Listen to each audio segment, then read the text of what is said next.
प्रेम से बोलिए सियावर रामचंद्र की जय। पवन पुत्र हनुमान की जय। आज वाल्मीकि रामायण का हिंदी मूल पाठ का अष्टम सर्ग।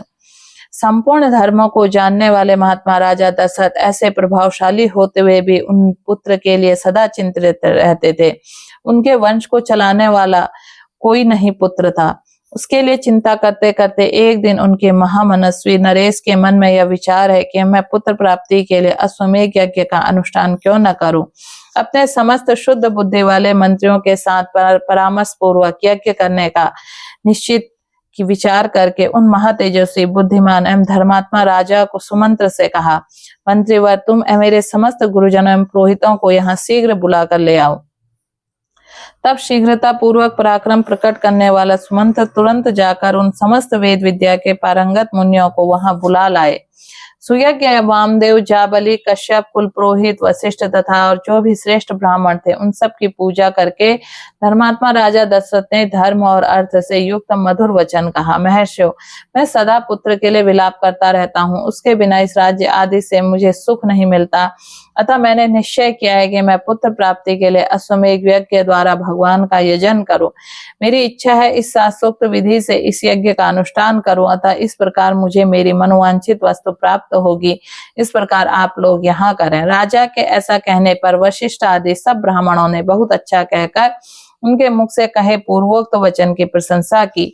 फिर वे अपने अत्यंत प्रसन्न होकर राजा दशरथ से बोले, महाराज यज्ञ सामग्री का संग्रह किया जाए, भूमंडल में भ्रमण के लिए यज्ञ संबंधी अश्व छोड़ा जाए तथा सरयू के तट पर यज्ञ भूमि का निर्माण किया जाए। तुम यज्ञ द्वारा सर्वथा अपनी इच्छा के अनुरूप पुत्र का प्राप्त कर लोगे, क्योंकि पुत्र के लिए तुम्हारे हृदय में ऐसी धार्मिक बुद्धि का उदय हुआ है।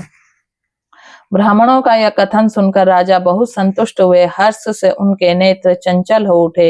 वे अपने मंत्रियों से बोले, गुरुजनों की आज्ञा के अनुसार यज्ञ सामग्री यहाँ एकत्र की जाए।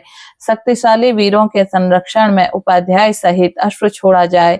सरयू के उन तट पर यज्ञ भूमि का निर्माण हो। शास्त्रोक्त विधि के अनुसार क्रमशः शांति कर्म का विस्तार किया जाए। यदि श्रेष्ठ यज्ञ में कष्टप्रद अपराध बन जाने का भय न हो तो सभी राजा इसका संपादन कर सकते हैं, परंतु ऐसा होना कठिन है, क्योंकि विद्वान राक्षस के यज्ञ में विघ्न डालने के लिए छिद्र ढूंढा करते हैं।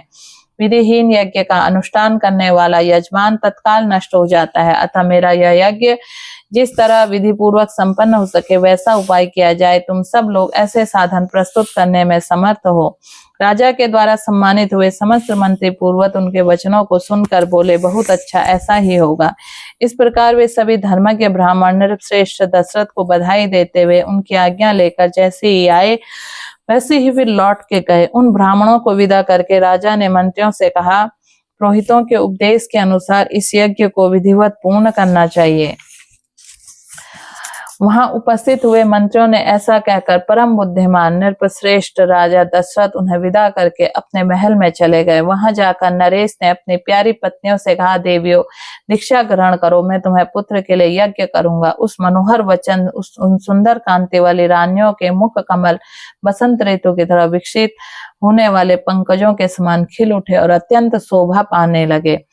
इस तरह वाल्मीकि आस रामायण आदि काव्य बालकांड का 8वां सर्ग भी पूर्ण हुआ। प्रेम से बोलिए सियावर रामचंद्र की जय। पवन पुत्र हनुमान की जय। धर्म दर्पण के सभी श्रोता धर्म दर्पण चैनल को सब्सक्राइब करें।